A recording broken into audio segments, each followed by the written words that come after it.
नियम 55 के तहत बहुत ही महत्वपूर्ण मुद्दे पर मुझे चर्चा में भाग लेने का समय दिया।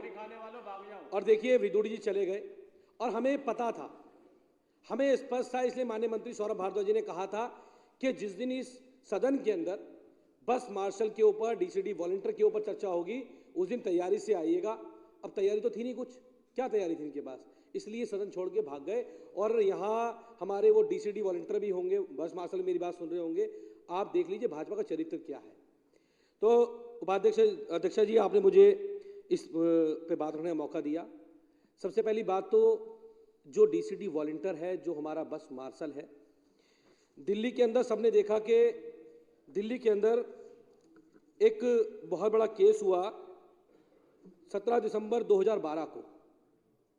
17 दिसंबर 2012 को दिल्ली में एक चलती हुई बस के अंदर एक 23 साल की बेटी के साथ दुष्कर्म हुआ। और दुष्कर्म के बाद तब हम लोग सत्ता में नहीं थे, ना हमारी सरकार थी।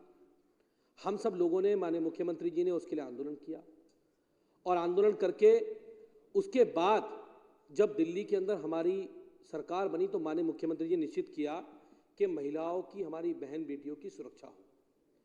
और बहन बेटियों की सुरक्षा के लिए जो हमारी डीटीसी की बस थी, उन डीटीसी बस के अंदर बस मार्शलों की तैनाती की गई। दिल्ली के अंदर जगह जगह डीसीडी फोर्स की तैनाती की गई। इसलिए की गई ताकि हमारी बहन बेटियां सुरक्षित रह सके। बसों के अंदर पैनिक बटन भी लगाए गए, कैमरे भी लगाए गए। लेकिन आज मुझे सदन में कहते हुए बड़ा दुख हो रहा है कि मैंने सुना कि किसी ने यह कहा कि अगर बस के अंदर पैनिक बटन लगा हुआ है, कैमरे लगे हुए हैं, तो बस मार्शल की जरूरत नहीं है। अब तो मैं कहता हूं कि दिल्ली पुलिस को दिल्ली से हटा दो। दिल्ली पुलिस वाले कहते हैं हमने दिल्ली में जगह जगह कैमरे लगा दिए, तो क्या दिल्ली पुलिस को घर बैठा दोगे आप? क्या अगर कहीं पर आप कैमरे लगा दोगे तो वहां से आप वहां की फोर्स हटा दोगे? क्या आप ये तय करना चाहते हो कि पहले कोई केस हो जाए, किसी बहन बेटी की इज्जत लुट जाए, किसी बहन बेटी का बलात्कार हो जाए और उसके बाद वो कैमरे में आ जाए? बस आप आरोपी को पकड़ लो। आपका मकसद क्या आरोपी को पकड़ना है? आपका मकसद, हमारा मकसद, इस सरकार का मकसद आरोपी को पकड़ना नहीं है, उस क्राइम को रोकना है ताकि दिल्ली की एक भी बहन बेटी के साथ वो बलात्कार ना हो सके, वो घटना ना हो सके। इसलिए बस के अंदर ये पूरे देश में मॉडल स्थापित किया गया कि बहन बेटी की सुरक्षा के लिए कोई दोबारा निर्भया का केस ना हो इस दिल्ली के अंदर। इसके लिए बस मार्शल नियुक्ति की गई।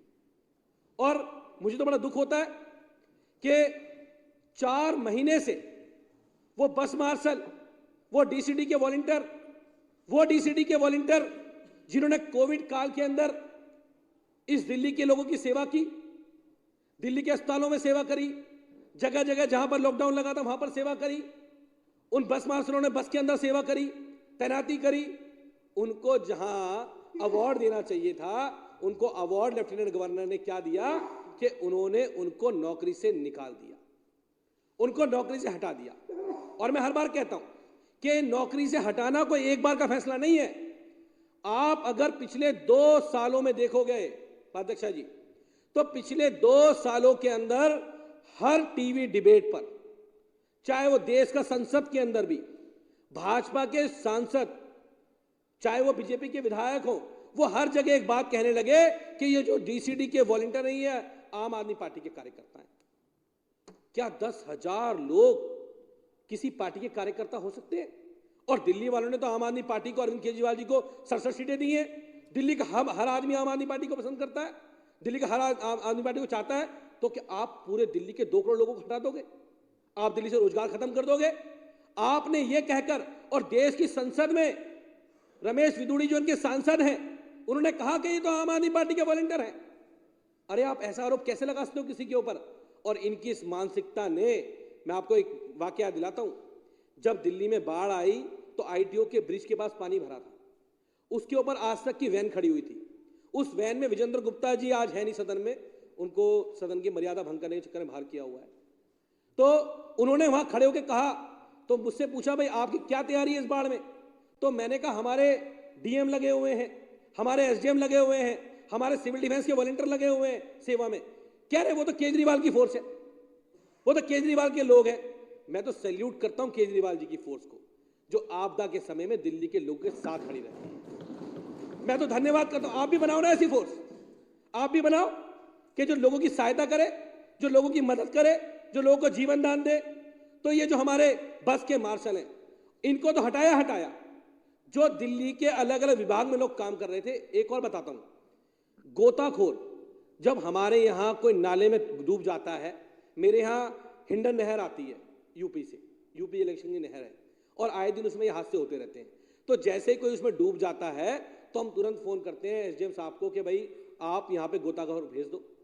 आप सोचो, वो गोताखोर उसमें घुसते हैं, कोई जिंदा बच पाता है, कोई नहीं बच पाता, उसको उसकी बॉडी को ढूंढने में 2-2 दिन लगते हैं। ठंड का टेम्परेचर होता है और वो वहां से उसको निकाल के लेके आते हैं, और घर वालों को शांति होती है कि हमारे परिवार की, हमारे बेटे की जो लाश थी वो मिल गई या वो जिंदा बच गया।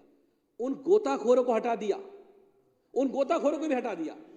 लेफ्टिनेंट गवर्नर साहब, आप भाजपा के चक्कर में इतने वो हो गए कि आप दिल्ली के बेटे बेटियों से, 10,000 से बड़ी संख्या के लोगों से आपको रोजगार देना चाहिए था, आप रोजगार छीनने लग गए, आप रोजगार छीनने लग गए, आपने उनको बाहर बैठा दिया।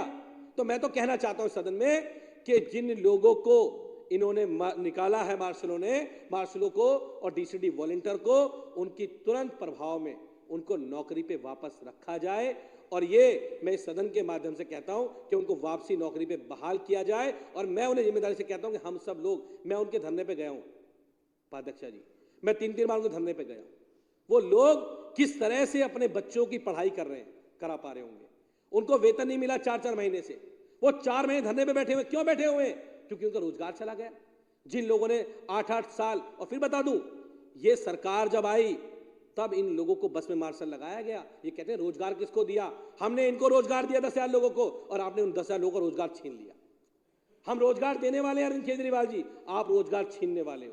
तो भाजपा का चेहरा, भारतीय जनता पार्टी का चेहरा इस पूरी दिल्ली के सामने पर्दाफाश हो चुका है कि इन्होंने किस साजिश के तहत, किस मानसिकता के तहत इन लोगों को हटाने का काम किया, बदनाम करने का काम किया इन लोगों को। बसों के अंदर किसी ने यह नहीं कहा कि बस के अंदर, हम कहते हैं कि 20 नवंबर 2019 को एक मार्शल थे अरुण कुमार, उन्होंने 4 साल की बच्ची का अपहरण हो रहा था, उन्होंने उसके अपहरण होने को रोका, उसको बचाया, उस बच्ची की जान को बचाया। उसके बाद नवंबर 2019 में एक मार्शल थे संतोष कुमार, जो डीटीसी बस के अंदर थे, उन्होंने बस में से फोन चोरी होने से पकड़ा, उसको बचाया। कभी भाजपा के किसी नेता ने आज तक उनकी वीडियो वायरल करी? नहीं की। वो वीडियो वायरल करते, देखो जी डीसीडी वाले हैं, ये कितनी बदमाशी करते हैं, ये कितनी गुंडागर्दी करते हैं, अपने भाजपा के कार्यकर्ताओं को वर्दी बना देते थे और उनको बदनाम करने का काम करते थे। अरे ये मानसिकता छोड़ दो। तो इन लोगों को लेफ्टिनेंट गवर्नर ने जो हटाया है, वो भाजपा के कहने पे हटाया है, साजिश के तहत हटाया है। और मैं उनको कहना चाहता हूं कान खोल के, कि मैं फिर कहना चाहता हूं सदन के अंदर, कि आप ये जो 10,000 लोग हैं ना, ये 10,000 लोग नहीं है, एक के साथ 100-100 लोगों का परिवार जुड़ा हुआ है। अगर इनकी नौकरी बहाली नहीं की ना, तो भारतीय जनता पार्टी के लोगों तुम्हें नानी याद दिला देंगे 2024 के लोकसभा चुनाव के अंदर। बहुत बहुत धन्यवाद। तो मुझे आपने बोलने का मौका दिया, उसके लिए मैं आपका धन्यवाद करता हूं, आभार व्यक्त करता हूं, बहुत बहुत धन्यवाद। और इनकी नौकरी बहाली हो, इनका वेतन मिले, ये अपने घर में, परिवार में खुशियों से वापस लौटें, मैं उसी के साथ अपनी धन्यवाद करता हूं, आभार व्यक्त करता हूं। Thank you. Rituraj Jha ji.